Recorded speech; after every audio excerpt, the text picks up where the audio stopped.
नमस्कार, ABP news पर हाजिर हूं मैं रुमाना इसाल खान। इंडिया चाहता है में आपका स्वागत है। कहते हैं कि मंदिर में दिया जलाने से पहले जरूरी है कि एक दिया घर में जला लिया जाए। कांग्रेस के नेता राहुल गांधी भारत जोड़ो यात्रा कर रहे हैं, लेकिन कांग्रेस को कौन जोड़ेगा?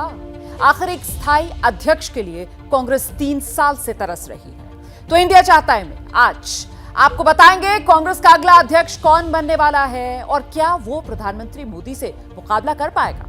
आप शो में यह भी देखेंगे कि ममता बनर्जी जिस तरीके से बीजेपी का विरोध करते कभी कभी मदद भी कर देती हैं, तो क्या वो भारत की राजनीति में दूसरी मायावती बनने वाली है? वहीं आपको यह भी आज बताएंगे हम शो में कि वक्फ बोर्ड की जमीन 13 साल में दुगनी कैसे हो गई। इसकी पड़ताल योगी सरकार ने यूपी में अब शुरू कर दी है। तो आज खबरों की शुरुआत कांग्रेस में नए अध्यक्ष को लेकर मची जंग से करते हैं। नेहरू गांधी परिवार में कोई अध्यक्ष बनना चाहता नहीं। परिवार से बाहर राजस्थान के मुख्यमंत्री अशोक गहलोत और सांसद कांग्रेस पार्टी के शशि थरूर के चुनाव लड़ने की चर्चा जोरों पर है। तो हमारा आज का सवाल इसी मुद्दे से जुड़ा हुआ है। 2024 में कांग्रेस किसकी अगुवाई में प्रधानमंत्री मोदी का मुकाबला बेहतर तरीके से कर सकती है? विकल्प है आज आपके सामने। Option A Rahul Gandhi, option B Sonia Gandhi, option C Ashok Gehlot, option D है शशि थरूर। आप एबीपी न्यूज के ट्विटर हैंडल @ABP न्यूज पर जाकर अपना जवाब जरूर दीजिएगा। आपका फाइनल जवाब शो के आखिर में मैं दिखाऊंगी। तो प्रधानमंत्री नरेंद्र मोदी की छत्र छाया में बीजेपी 2014 से लगातार जीत पर जीत हासिल करती जा रही है और दूसरी तरफ कांग्रेस का दायरा लगातार सिकुड़ता जा रहा है। कांग्रेस में राहुल गांधी के मना करने के बाद अब अशोक गहलोत और शशि थरूर में मुकाबले के आसार दिख रहे हैं। तो आखिर कांग्रेस की कमान किसको मिल सकती है? इसको समझने के लिए देखिए हमारी एक्सक्लूसिव रिपोर्ट।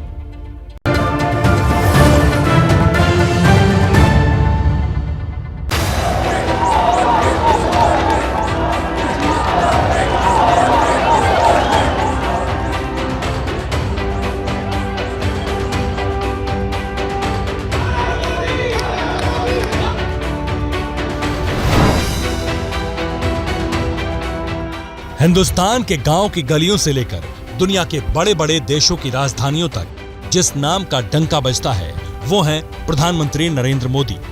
यही वजह है कि पीएम मोदी के नाम की चर्चा करके दुनिया के बड़े बड़े नेता संयुक्त राष्ट्र में अपनी बात पूरी करते हैं। Narendra Modi, the Prime Minister of India, was right when he said the time is not for war. It is not for revenge against the West or for opposing the West against the East. It is the time for a collective time for our sovereign equal states. PM के नाम को लेकर संयुक्त राष्ट्र में सिर्फ France के राष्ट्रपति ने ही नहीं बल्कि अमेरिकी राष्ट्रपति जो बाइडेन के राष्ट्रीय सुरक्षा सलाहकार ने भी अपना भाषण पूरा किया। I think what Prime Minister Modi said, a statement of principle on behalf of what he believes is right and just, was very much welcomed by the United States and for the Indian leadership, which has long-standing relationships in Moscow from the very top all the way through the Russian government, to continue to reinforce that message that now is the time for war to end. रूस और Ukraine में भीषण युद्ध हुआ। समूची दुनिया को पता है कि ये युद्ध मानवता के लिए सबसे बड़ी बर्बादी है, लेकिन सब ने अपनी जुबान पर स्वार्थों का ताला लगा रखा था। लेकिन हिंदुस्तान के प्रधानमंत्री नरेंद्र मोदी ने रूस के राष्ट्रपति व्लादिमीर पुतिन से आमने सामने की बात में कह दिया कि मिस्टर प्रेसिडेंट, दुनिया को आपका युद्ध नहीं बल्कि शांति चाहिए। आज का युग युद्ध का है नहीं, और हमने फोन पर भी कई बार आपसे इस विषय में बात की है कि डेमोक्रेसी और डिप्लोमेसी और डायलॉग, ये सारी बातें ऐसी हैं कि जो दुनिया को एक स्पर्श करती है। आने वाले दिनों में शांति के रास्ते पर हम कैसे बढ़ सके, उसके विषय में जरूर आज हमें चर्चा करने का मौका मिलेगा। आपका व्यू पॉइंट समझने का मुझे भी एक अवसर मिलेगा। प्रधानमंत्री नरेंद्र मोदी की विदेश नीति में साहस भी है, सभ्यता भी है, इसलिए दुनिया उनके व्यक्तित्व का लोहा मानती है। खुद रूस भी अमेरिका को परमाणु हमले की धमकी देता है, लेकिन भारत के लिए उसका रुख सम्मान से भरा होता है, क्योंकि वो जानता है कि प्रधानमंत्री मोदी की कथनी और करनी में फर्क नहीं है।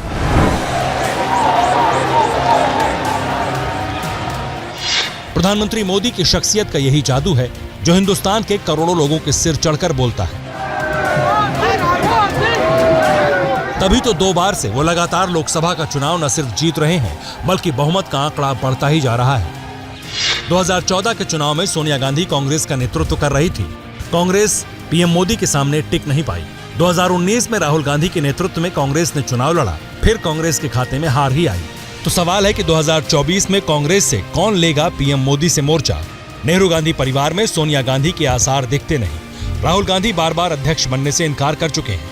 प्रियंका गांधी की राजनीति बेहद सिमटी हुई है, तो वो भी कांग्रेस अध्यक्ष की रेस में है नहीं। तो सवाल है, कांग्रेस का अगला अध्यक्ष कौन होगा जो प्रधानमंत्री नरेंद्र मोदी से टक्कर लेने का दम भर सकता है? जो पार्टी पीढ़ी दर पीढ़ी एक ही परिवार चलाता रहे, पार्टी की सारी व्यवस्था परिवारों के पास रहे, वो लोकतंत्र, स्वस्थ लोकतंत्र के लिए सबसे बड़ा संकट होता है। नेहरू गांधी परिवार ने दूरी बनाई तो रेस में 2 नाम सामने दिख रहे हैं। एक है तिरुवनंतपुरम के सांसद शशि थरूर, दूसरे हैं राजस्थान के मुख्यमंत्री अशोक गहलोत। शशि थरूर 2 दिन पहले ही सोनिया से मिलकर बता चुके हैं कि वो अध्यक्ष पद का चुनाव लड़ेंगे। वहीं गहलोत बुधवार को सोनिया गांधी से मिलने पहुंचे। उनके बयान से लगता है कि वो अध्यक्ष पद का चुनाव लड़ने जा रहे हैं। जितने कांग्रेस जन हैं उन सबके परिवारों का विश्वास मेरे पर ही है और मैं बहुत ही सौभाग्यशाली हूँ कि पूरे देश के कांग्रेस जनों का प्यार, उनकी मोहब्बत, उनका विश्वास मेरे पर है। जो आप भी सुनते होंगे, मैं भी सुनता हूँ और इसलिए मैं कोई मना नहीं कर पाऊंगा। जहाँ मुझे कहेंगे, अगर मुझे फॉर्म भरना है मैं फॉर्म भरूंगा। अब गहलोत और थरूर में किसका पलड़ा भारी हो सकता है, इसको इन दोनों नेताओं की शख्सियत से समझा जा सकता है। गहलोत पिछड़ी जाति से आते हैं जबकि थरूर अगड़ी जाति से हैं। गहलोत हिंदी पट्टी वाले राजस्थान के नेता हैं जबकि थरूर केरल से आते हैं। गहलोत 3 बार राजस्थान के मुख्यमंत्री रहे, थरूर 3 बार से सांसद हैं। गहलोत को संगठन के काम का अनुभव है। संगठन महासचिव के रूप में 2018 में 3 राज्यों में कांग्रेस की सरकार बनवाई, जबकि थरूर को संगठन में काम करने का कोई अनुभव नहीं है। गहलोत की पहचान एक खांटी जमीनी नेता की है, लेकिन थरूर की पहचान एक बौद्धिक नेता की है। गहलोत नेहरू गांधी परिवार के यस मैन माने जाते हैं, जबकि शशि थरूर कांग्रेस के भीतर G23 में शामिल नेता हैं। हालांकि गहलोत और थरूर दोनों ही नेहरू गांधी परिवार के करीबी माने जाते हैं, लेकिन कांग्रेस के अंदर यही कहा जाता है कि अशोक गहलोत पर परिवार का भरोसा सबसे ज्यादा है। जो फैसले करेंगे वो फैसले करेंगे कि हमारे हर फैसले से कांग्रेस मजबूत हो। ये मेरा देह है। आज मुझे पार्टी ने सब कुछ दिया है, हाईकमान ने सब कुछ दिया है, पार्टी ने सब कुछ दिया है। पिछले 40 साल 50 साल में पदों पे ही हूँ। मेरे लिए कोई पद इम्पोर्टेंट नहीं, मेरे लिए है किस प्रकार से मैं जो भी जिम्मेवारी मिलेगी मुझे या जो जिम्मेवारी मुझे रहनी चाहिए वो मैं निभाऊंगा। जयपुर में गहलोत ने अपने विधायकों को बता दिया था कि अगर ऊपर का दबाव रहा तो वो अध्यक्ष पद के लिए दांव आजमाएंगे। गहलोत ने आज सोनिया गांधी से मुलाकात की और अब वो केरल जाकर राहुल गांधी से मुलाकात करेंगे, जिनकी भारत जोड़ो यात्रा चल रही है। सारे हालात के मद्देनजर यही माना जा रहा है कि चुनाव हुए भी तो जीत की संभावना गहलोत के लिए ज्यादा दिखती है। इस बीच सोनिया गांधी को लिखी चिट्ठी में इंडियन ओवरसीज कांग्रेस के उपाध्यक्ष जॉर्ज अब्राहम ने शशि थरूर को पार्टी अध्यक्ष बनाए जाने की पैरवी की है। हालांकि नेहरू गांधी परिवार ने साफ कर दिया है कि इन चुनाव में उनका दखल नहीं होगा। फिर भी कांग्रेस में यही माना जाता है कि जो भी अध्यक्ष बनेगा वो नेहरू गांधी परिवार की आंखों से ही कांग्रेस का भविष्य देखेगा। कैमरा पर्सन जितेंद्र सिंह और अपने वरिष्ठ सहयोगी आशीष कुमार सिंह के साथ जयनेंद्र कुमार, एबीपी न्यूज, दिल्ली। तो कांग्रेस में अध्यक्ष पद के लिए मुकाबला हुआ और ये मुकाबला गहलोत बनाम थरूर हुआ तो गहलोत के जीतने की संभावना दिखती है। अब अगर गहलोत कांग्रेस के अध्यक्ष बन जाते हैं तो क्या 2024 में प्रधानमंत्री नरेंद्र मोदी और बीजेपी का मुकाबला कर पाएंगे अशोक गहलोत? इसी को समझने के लिए देखिए ये एक्सक्लूसिव रिपोर्ट।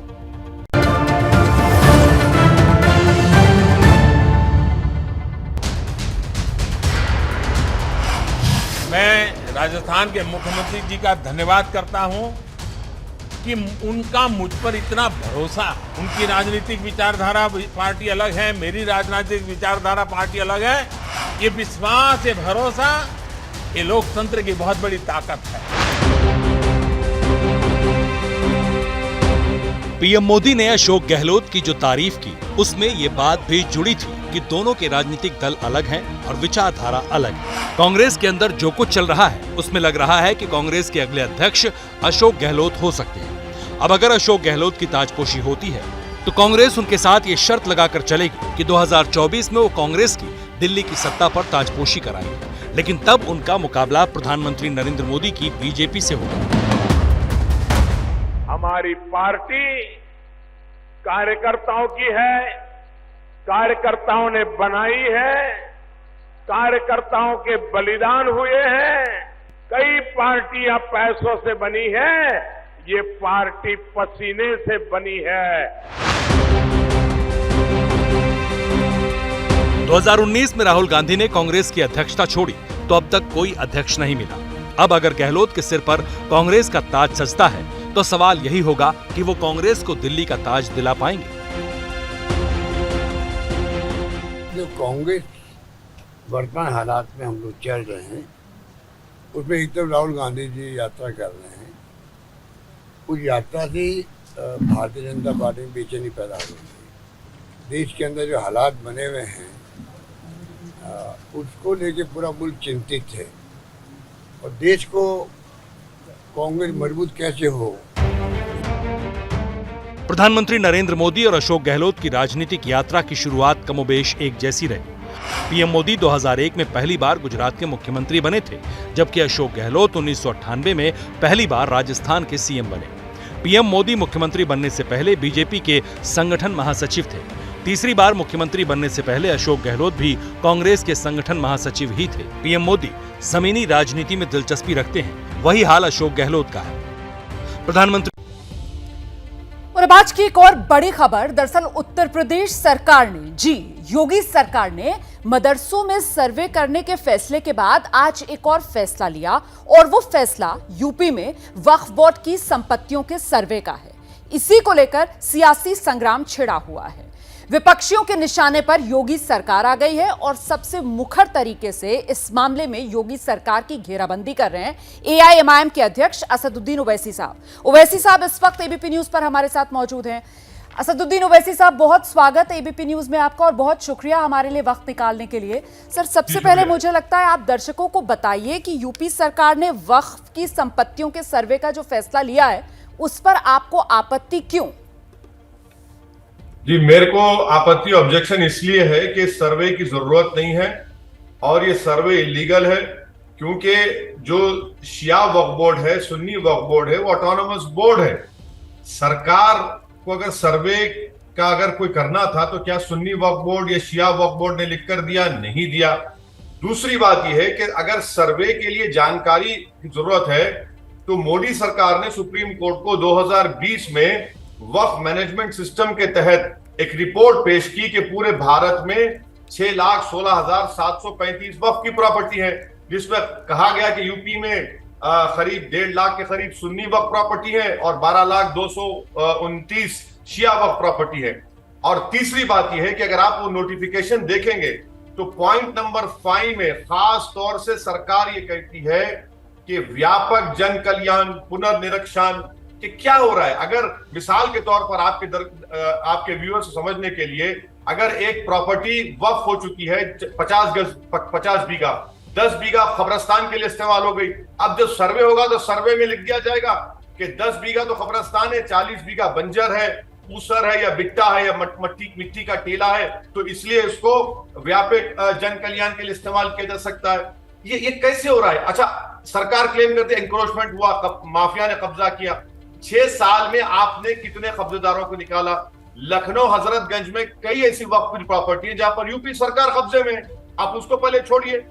ये पूरी मंसूबाबंद तरीके से कोशिश ये हो रही है कि वक्फ की प्रॉपर्टीज को कम किया जाए और साथ ही साथ जो गांव में जो वक्फ की जमीन है वहां पर उस वक्फ की जमीन को ले लिया जाए और बीजेपी अपने वोटर्स को एक मैसेज देगी कि देखिए हमने मुसलमानों को गांव में अकेला कर दिया, अब इस वक्त की जमीन से जन कल्याण होगा, तो ये बिल्कुल गलत है। ओवैसी साहब जरा सा समझा दीजिए, आप जो आरोप लगा रहे हैं इसको जरा एक बार फिर से दर्शकों की आसानी के लिए इसको क्लियर कर दीजिए। आप ये कह रहे हैं कि यूपी सरकार, योगी सरकार ने जो वक्फ बोर्ड की संपत्ति का सर्वे कराने का फैसला लिया है, उसके पीछे आप कह रहे हैं यूपी सरकार की मंशा ये है कि यूपी सरकार वक्फ की जो जमीन है, जो संपत्तियां हैं, उसको कब्जा ले, छीनना चाहती है यूपी सरकार। आप ये आरोप लगा रहे हैं योगी सरकार पर? बिल्कुल मैं ये आरोप नहीं, ये फैक्ट है। मैं आपको बता रहा हूं भाई, ये सर्वे कौन करेगा?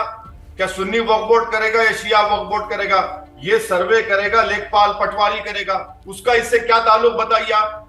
एक ऑटोनोमस सुन्नी वक्फ बोर्ड है, और सुन्नी वक्फ बोर्ड के जो जुफेर फारूकी साहब है वो तो यूपी सरकार के नूरे नजर है, उनके खास आदमी है। अच्छा कोई अगर सरकार अगर कल ये बोलेगी कि कब्जा हुआ है तो कैसे निकालेंगे कब्जा?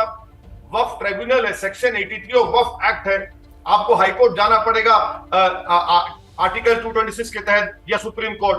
आपके यूजर्स को समझना चाहिए कि वक्फ मैनेजमेंट सिस्टम की एक रिपोर्ट है, जीपीएस का सर्वे हो गया, ऑनलाइन सर्वे हो चुका है, रिपोर्ट पूरी अवेलेबल है। आप निकालते क्यों नहीं अगर कोई माफिया कब्जा कराए? आप तो साफ अपने उस नोटिफिकेशन के पॉइंट नंबर 5 में कह रहे हैं कि ये इसका व्यापक जन कल्याण होगा, पुनर्निरीक्षण होगा। क्या मतलब इसका? आप तो छीनना चाह रहे हैं वक्फ की प्रॉपर्टीज को। अच्छा, लेकिन एक सवाल ये है ओवैसी साहब कि 2009 का जो आंकड़ा है, 4 लाख एकड़ जमीन थी वक्फ के पास, और 13 साल 2022 में ये दुगनी हो जाती है साहब, 8 लाख एकड़ पर पहुंच जाती है। तो यहां पर आपको किसी तरीके का शक शुबा नहीं होता है कि 13 साल में ये जमीन दुगनी कैसे हो गई? अच्छा देखिए, कॉन्ट्रडिक्शन देखिए सरकार का। सरकार कह रही है कि माफिया से बचाना है, फिर सरकार ये भी कह रही है कि कैसे जमीन बढ़ गई। अब देखिए कितना कॉन्ट्रडिक्शन है इनकी नीयत में, इनके बोलने और इनके करने में कितना कॉन्ट्रडिक्शन है। अब आपको मैं समझा रहा हूं, आपके सुनने वाले समझेंगे। अगर कोई प्रॉपर्टी को वक्फ किया जाता है तो पहले वक्फ करने वाले की डॉक्यूमेंट्स को चेक किया जाता है, उसके बाद पब्लिक नोटिस दी जाती है कि किसी को ऑब्जेक्शन है कि वक्फ प्रॉपर्टी के ऊपर बताइए। उसके बाद प्रदेश सरकार उसका गजेट इशू करती है। ये कोई प्राइवेट आदमी इशू नहीं करता, यानी वो गजेट खुद एक पब्लिक गवर्नमेंट का डॉक्यूमेंट होता है। तो अगर ये वक्फ की प्रॉपर्टीज है, एक तरफ तो आप कह रहे हैं कि माफिया कब्जा कर रहा है, दूसरी तरफ आपको ऑब्जेक्शन है कि इतनी बड़ी प्रॉपर्टीज कैसे बढ़ गई है। तो इसीलिए मैं कह रहा हूं कि ये सर्वे सिर्फ और सिर्फ मुसलमानों से उनकी वक्फ की प्रॉपर्टीज को छीनने की साजिश है। मैडम आखिरी पॉइंट, एक बात समझिए, बाबरी मस्जिद वक्फ प्रॉपर्टी थी, आज मेरे पास नहीं है। ज्ञानवापी वक्फ प्रॉपर्टी है, 1942 का फरवरी में उसका गजेट इशू हुआ था, आज उस पर तनाजा खड़ा कर दिया गया, जबकि प्रधानमंत्री काशी की मंदिर का रिनोवेशन किए, उसमें मुसलमानों से प्रॉपर्टी एक्सचेंज की गई, रजिस्टर्ड डॉक्यूमेंट है, तब भी आप लड़ाई लड़ रहे हैं। तो इसीलिए मैं कह रहा हूं कि ये पूरा मंसूबाबंद तरीके से मुसलमानों को, जो गांव में मुसलमान कम रहते हैं, वहां पर उनको कॉर्नर करना और बीजेपी के ओनर को ये मैसेज देना कि देखो हमने मुसलमानों को ठिकाने लगा दिया। नहीं सर, अब आपने यहाँ पर ज्ञानवापी का भी जिक्र कर दिया है, तो आप क्या कह रहे हैं कि ये जो सर्वे कराया जा रहा है योगी सरकार की तरफ से, क्या इस सर्वे की जो भी जानकारी सामने निकल कर आएगी वो अदालत में ज्ञानवापी वाले मामले में जो मुस्लिम पक्ष है उसके विरोध में भी इस्तेमाल की जा सकती है? आप क्या ये कह रहे हैं? हाँ। नहीं, ये सर्वे जो हो रहा है वो ये कह रहे हैं कि 1989 के बाद जितनी प्रॉपर्टीज वक्फ करार दी गई है या वक्फ गजेट इशू हो चुका है, ज्ञानवापी तो 1942 फरवरी में उसका गजेट नोटिफिकेशन इशू हुआ। तो मेरा बोलना है कि 33 साल से क्या हो रहा है, 33 साल पहले इन प्रॉपर्टीज का वक्फ करार दे दिया गया है, उसका गजेट नोटिफिकेशन पर उत्तर प्रदेश की सरकार निकालती है। आप नोटिफिकेशन आप ही निकाल रहे हैं और आप कह रहे हैं कि भाई ये इस पे कब्जा हुआ है। कब्जा अगर हुआ है तो कैसे हटाएंगे आप? पहले प्रदेश सरकार जो वक्फ प्रॉपर्टीज पर वो खुद एंक्रोच करे, उसको छोड़ दे, एक मिसाल बनाए। और सेक्शन 83 वक्फ एक्ट है, ट्राइब्यूनल है, वक्फ का ट्राइब्यूनल आप जाइए, मगर आप सर्वे कराएं लेखपाल से, पटवारी से। और इसका मकसद क्या है? आपके जो नोटिफिकेशन के पॉइंट नंबर 5, फिर से कह रहा हूं, रिपीट कर रहा हूं, आप कह रहे हैं कि उसका रिपीट मत कीजिए वैसे साहब। मेरा अगला सवाल आप सुन लीजिए प्लीज, और वो सवाल ये है कि पिछले दिनों जो योगी सरकार ने मदरसों के सर्वे का फैसला लिया उसको आपने मिनी एनआरसी कहा, और फिर हमने देखा किस तरीके से दारुल उलूम देवबंद उसकी तरफ से कहा गया कि साहब स्वागत करना चाहिए इस तरीके के फैसले का। अब जब योगी सरकार जो है वो वक्फ की संपत्ति को लेकर सर्वे कराने का फैसला ले रही है, तो एक बार फिर से असदुद्दीन ओवैसी की तरफ से क्या मुसलमानों को एक डराने की कोशिश नजर आ रही है? भाई अगर वक्फ की प्रॉपर्टी है, बोर्ड्स के पास पूरे कागजात होंगे, तो फिर कैसे सरकार छीन लेगी सर उनसे जमीन? मैं मुसलमानों से, उत्तर प्रदेश से जो कह रहा हूं वो सच कह रहा हूं। कोई ऑर्गेनाइजेशन क्या फैसला लेता है वो इंडिपेंडेंट है। मैं जो आपसे बात कह रहा हूं, मैं ये पूछ रहा हूं कि अगर आपको जमीन का सर्वे कराना है तो हिंदू मंदिरों का मठ का भी कराइए ना। आप क्या हिंदुओं के सरकार नहीं है, किसी मुसलमानों की प्रॉपर्टी कराएंगे आप? और आपके मुसलमानों के लिए कह रहा हूं कि जो उत्तर प्रदेश की सरकार ने जो नोटिफिकेशन दिया है, पॉइंट नंबर 5 पढ़ लीजिए, उसके बाद असदुद्दीन ओवैसी से सवाल करिए। आप खुद कह रहे हैं कि व्यापक जन कल्याण पुनर्निरीक्षण क्या है, बताइए। तो सर इसका एक दूसरा पहलू नहीं हो सकता है ओवैसी साहब, कि हो सकता है जो सुन्नी जो वक्फ बोर्ड है, शिया वक्फ बोर्ड है, उनकी जमीनें अगर कब्जाई भी होंगी तो हो सकता है इस सर्वे के बाद उनको आसानी हो जाए, अपनी कब्जाई हुई जमीनें उनको वापस मिल जाएं। ये दूसरा पहलू नहीं देखेंगे क्या? मैडम, अगर कब्जा हुआ है, चलिए मैं मानता हूं कि माफिया ने कब्जा कर लिया। 6 साल से आपने क्या किया? जब आपके पास मालूम है, सुन्नी वक्फ बोर्ड, शिया वक्फ बोर्ड के पास रिकॉर्ड है कि हमारी कितनी जमीन पर एंक्रोचमेंट हुआ है, कितनी जमीन पर लीगल केसेस चल रहे हैं, तो सरकार का यह काम होना चाहिए था कि सरकार उनकी मदद करती। आप उनको समरी एविक्शन पावर दीजिए, शिया वक्फ बोर्ड को, सुन्नी वक्फ बोर्ड को वो पावर दे दीजिए, निकाल देंगे। मगर सरकार खुद मुसलमानों को वक्फ प्रॉपर्टी से महरूम करने के लिए। और चौथी बात मैं फिर कह रहा हूं, साहब आप बार बार आप मंशा पर सवाल उठा रहे हैं सरकार की, आप बार बार कह रहे हैं मुसलमानों को वक्फ प्रॉपर्टी से महरूम करने के लिए, मतलब उनसे वक्फ की प्रॉपर्टी छीनने के लिए ये सरकार का कदम है, लेकिन सरकार की तरफ से तो कहा जा रहा है कि साहब तुष्टीकरण के चश्मे से इसको मत देखिए। डिप्टी सीएम केशव प्रसाद मौर्य, उनका बाकायदा यह बयान सामने आया है। केशव प्रसाद मौर्य अगर पढ़ना लिखना जानते हैं तो उनकी सरकार ने जो नोटिफिकेशन जारी किया वो पॉइंट नंबर 5 पढ़ के उत्तर प्रदेश के मुसलमानों को समझाइए। चलिए अगर मैं गलत कह रहा हूं तो समझाइए क्या कर रहे हैं। भाई वक्फ एक्ट का सेक्शन 83 क्या है बताइए, क्या हम उसको वायलेट कर देंगे? फिर सुन्नी वक्फ बोर्ड, तो जो सुन्नी वक्फ बोर्ड को जो आदमी हेड करता है वो तो उत्तर प्रदेश की योगी सरकार का बड़ा करीबी आदमी है, उन्होंने लिख कर दिया आपको। आप सिर्फ गांव में मुसलमानों का अकेला करना चाह रहे हैं, आप पॉलिटिकल माइलेज बीजेपी हासिल करना चाह रहे हैं, ये इनका मकसद है। मैं मिसाल के तौर पर बता चुका हूं आपको, ऐसा ही होने वाला है, देखिए आप। ठीक है, तो आप कह रहे हैं कि राजनीतिक फायदे के लिए ये फैसला जो योगी सरकार ने लिया है। मैं अगले मुद्दे पर आपसे सवाल करना चाहती हूँ, वो अगला मुद्दा जो वो हिजाब से जुड़ा हुआ है। हम देख रहे हैं किस तरीके से हिंदुस्तान में हिजाब का मसला सुप्रीम कोर्ट में पहुंचा हुआ है, और वहीं दुनिया में हिजाब को लेकर हल्ला बोल। ईरान की खबर हमारे सामने है। आप किस तरीके से देखते हैं इस पूरे विवाद को जो हिजाब पर छिड़ा है? नहीं, मैं ये पूछना चाह रहा हूं, मोदी सरकार का व्यू क्या है, जयशंकर साहब का व्यू क्या है ईरान पर जो हो रहा है, बताइए, ऑफिशियली स्टैंड दीजिए। चलिए, गवर्नमेंट ऑफ इंडिया का, मोदी सरकार का व्यू क्या है ईरान में जो एहतजाज हो रहा है, प्रोटेस्ट हो रहा है, वो बताएं हमारे को। असदुद्दीन ओवैसी तो गवर्नमेंट ऑफ इंडिया हेड नहीं करता ना, मैं तो इस देश का प्रधानमंत्री नहीं हूं, ना जयशंकर हूं मैं, वो बता दें। असदुद्दीन ओवैसी जो हैं वो इस्लाम के भी बड़े जानकार हैं। असदुद्दीन ओवैसी जो हैं वो लिबर्टी की भी बात करते हैं, वो इक्वालिटी की भी बात करते हैं, वो संविधान के तमाम मूल्यों की कभी भी दुहाई देना नहीं भूलते। और इसी वजह से ये सवाल मैंने आपसे किया सर कि अगर हिजाब हिंदुस्तान में औरतों को पहनने दिया जाए, उस पर रोक ना लगाई जाए, ये व्यक्तिगत स्वतंत्रता का मुद्दा है, तो फिर ईरान में क्या व्यक्तिगत स्वतंत्रता के अंतर्गत ये भी नहीं आता कि अगर कोई लड़की नहीं पहनना चाहती हिजाब तो उसको भी आजादी मिले? ओवैसी साहब, मुझे सख्त ऑब्जेक्शन है कि भारत की तुलना ईरान से की जा रही है जी। ये सरासर राष्ट्रवाद नहीं है, बल्कि भारत की तुलना या उसको कंपेयर करना ईरान से गलत है। ईरान में भारत की तरह diversity, pluralism, multiculturalism, constitution of India नहीं है, जहां पर फंडामेंटल राइट्स दिए गए, जहां पर राइट टू कल्चर एक फंडामेंटल राइट है, जहां पर प्रिवेसी एक इंसान का फंडामेंटल राइट है, जहां पर एसेंशियल रिलीजियस प्रैक्टिस को माना जाता है। तो भारत का तुलना ईरान से करना सरासर गलत है, नामुनासिब है। बल्कि मोदी सरकार को खुलकर कहना चाहिए, क्योंकि इनके जो भक्त हैं, जो भाजपा और आरएसएस के जो चमचे हैं, आइडियोलॉजी को मानने वाले वो ईरान करे। अरे भाई आप प्रधानमंत्री से पूछ लीजिए ना कि भारत सरकार का ऑफिशियल स्टैंड क्या है ईरान के ऊपर। ओवैसी हम साहब, दे देना- भारत और देखो, ईरान को पता है- अलग कर देते हैं, भारत और ईरान को अलग कर देते हैं। अगर सिर्फ हिजाब की बात की जाए तो हिजाब क्या कट्टरता का प्रतीक बनकर नहीं उभर रहा है? एक लड़की की बिल्कुल जान नहीं। ले ली गई सर, एक लड़की की जान ले ली गई इसी हिजाब के चक्कर में। सुनिए, इंसान की जान लेने का इख्तियार किसी को नहीं है। जान उसी वक्त ली जा सकती है जब कानून को, उस देश के कानून को इस्तेमाल किया जाएगा। मैं आपसे कह रहा हूं कि मेरे देश में संविधान है, जिस संविधान में फंडामेंटल राइट है, राइट टू कल्चर, जिस संविधान में फ्रीडम ऑफ रिलीजन में हिजाब मेरी नजर में एसेंशियल रिलीजियस प्रैक्टिस है।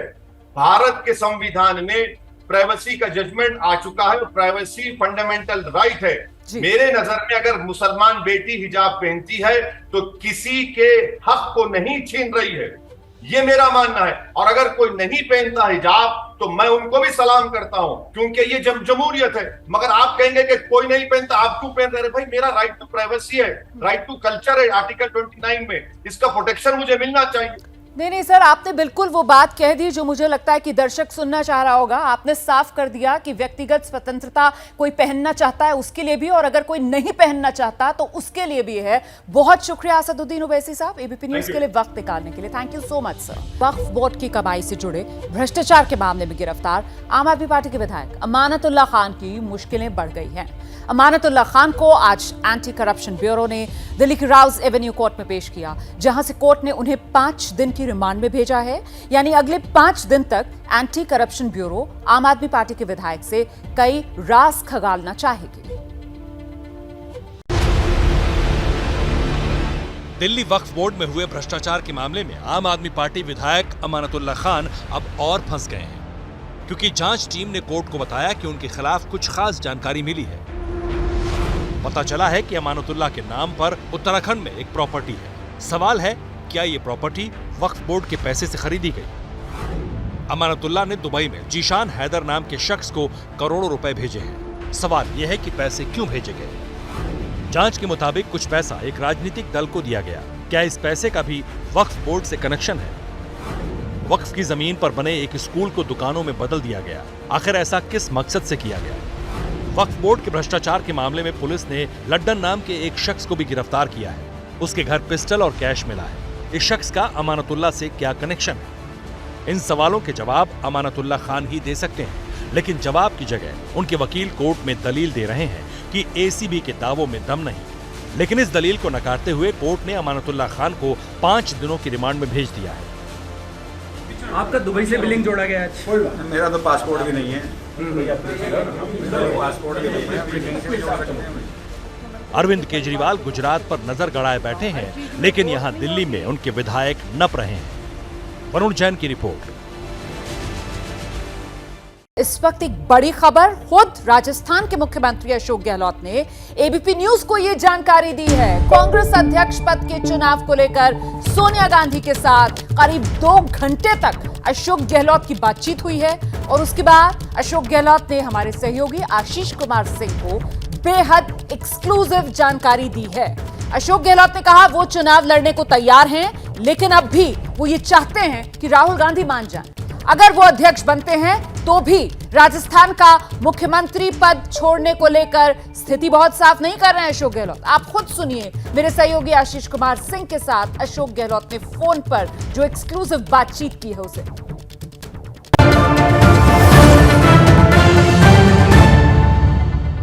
मिसेस गांधी, जो हमें सोर्सेस से जानकारी है सर, उन्होंने आपसे इस बारे में चर्चा की थी और वो चाहती हैं कि अगर गांधी परिवार का कोई ना हो तो अशोक गहलोत ही में ये काबिलियत है कि वो पार्टी को आगे बढ़ा सकेंगे। तो क्या ये मान के चलें? लेकिन सोनिया जी ने तो हमेशा सबको ये कहा भाई कि मेरे लिए सब बराबर है, आप लोग, मैं तो न्यूट्रल रहूंगी, क्योंकि पार्टी चुनाव है। कोई भी जब गांधी परिवार का कोई व्यक्ति खड़ा नहीं होगा जी, तो जो भी खड़ा होना चाहे वो खड़ा हो, मुझे दिक्कत नहीं। मुझे भी उन्होंने यही कहा है जी। हाँ, ये अलग बात है, मैं बार बार उनकी जिद कर रहा हूँ भाई आपको चाहिए राहुल गांधी को प्रिवेल अपन करो जी, और उनको आप भी को, हम लोग भी दबाव देते हैं उनके ऊपर। वो अगर वो आते हैं जी तो पार्टी की रैंक एंड फाइल मांग कर रही है, देश के नेता मांग कर रहे हैं, कार्यकर्ता मांग कर रहे हैं।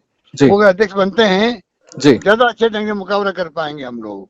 गहलोत साहब, लेकिन क्योंकि ये भी जानकारी मिली कि राहुल गांधी जी पदयात्रा छोड़ करके आने नहीं वाले हैं और नामांकन के लिए आपको पर्सनली मौजूद होना होता है, तो अब ये मान के चला जाए कि राहुल गांधी जी शायद पर्चा नहीं भरेंगे, गांधी परिवार से कोई नहीं होगा, तो अभी पता नहीं, अगर नहीं भरेंगे वो तो अभी हम तो कल जाके बात कर रहे हैं उनसे, एक और रिक्वेस्ट कर देंगे लास्ट में। जी जी अभी जी प्रस्ताव पास किया राजस्थान प्रदेश कांग्रेस कमेटी ने उनके पक्ष में। जी हाँ अधिकांश राज्य प्रदेश कांग्रेस कमेटी ने प्रस्ताव पास कर रही है उनके पक्ष के अंदर। जी उनको सोचना चाहिए कि पूरे देश के अंदर आज भी कांग्रेस जन चाहते हैं कि वो अध्यक्ष बने, जी वो बनना चाहिए। जी गहलोत साहब, मैं ये आपसे पूछना चाह रहा था कि क्या अगर राहुल गांधी कल इस बात पर राजी नहीं होते हैं, क्योंकि आप लंबे समय से मना रहे हैं, तो क्या वापस आकर के फिर अशोक गहलोत नामांकन भरेंगे और पार्टी के अगले अध्यक्ष अशोक गहलोत होंगे? उसकी देखिए आगे क्या रिजल्ट आता है वो तो अलग बात है। तो चुनाव है तो कोई भी खड़ा हो सकता है चुनाव के अंदर, तो जो डेलीगेट हैं जी वो खड़े हो सकते हैं। तो गहलोत साहब, लोगों की ये बड़ी, माफ कीजिएगा आपको टोक रहा हूँ, इसमें बड़ी दिलचस्पी होगी जानने के लिए कि राजस्थान के मुख्यमंत्री क्या राजस्थान छोड़ करके दिल्ली आने के लिए राजी हैं? देखिए ये बात लगातार चलती गई कि राजस्थान के मुख्यमंत्री पद छोड़ना नहीं चाहते हैं। जी ये बिल्कुल गलत बात है, ये मैंने कभी नहीं कहा नहीं छोड़ना चाहते हैं।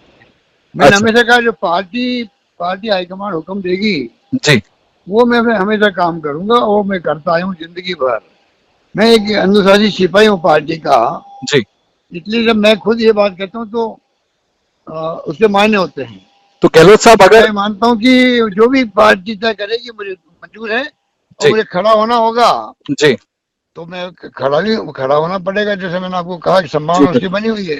ये तो बहुत बड़ी बात कह रहे हैं अशोक गहलोत साहब। मैं आपसे ये भी जरूर जानना चाहूंगा सर, अगर आप दिल्ली आते हैं, निश्चित तौर पर संगठन के लिए बड़ी बात होगी, आपने संगठन महासचिव का पदभार संभाला है, आपको लंबा अनुभव है, क्या ऐसी सूरत में सर आपको रिप्लेस राजस्थान में सचिन पायलट साहब करेंगे? क्या मुख्यमंत्री पद उनको जाएगा? ये तो मैं अभी कुछ नहीं कह सकता इसके बारे में जी। इतना कह सकता हूँ कि इसमें कोई एक व्यक्ति एक पद वाली बात नहीं होती, क्योंकि ये तो चुनाव है, चुनाव में कोई खड़ा हो सकता है जी।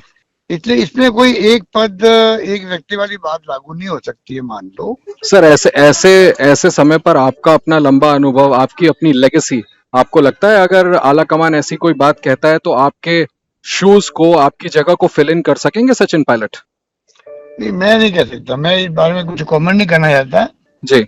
ये तो पार्टी के मतलब सब लोग मिलने तय करते हैं। तो जी। अगर मैं आता हूँ तो कौन पार्टी के विधायक लोग हैं, पार्टी नेता लोग हैं जी, वहाँ की जनता क्या चाहती है जी, सब उस पर डिपेंड करता है।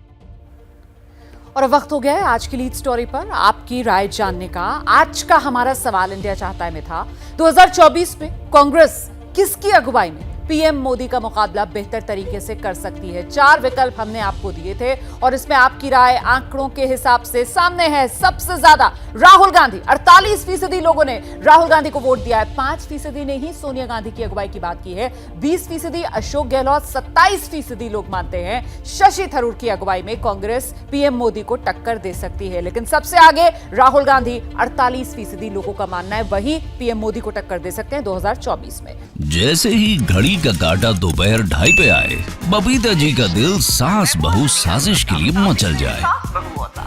और ये है इनकी बहू, पूरे दिन ऑफिस की टेंशन हो जाए गॉन जब ये करें अपना फेवरेट शो फ्री टाइम पे ऑन। इनकी तरह आप भी देखें अपना फेवरेट शो अपने टाइम पर और डाउनलोड कीजिए एबीपी लाइव ऐप अपने स्मार्ट टीवी पर।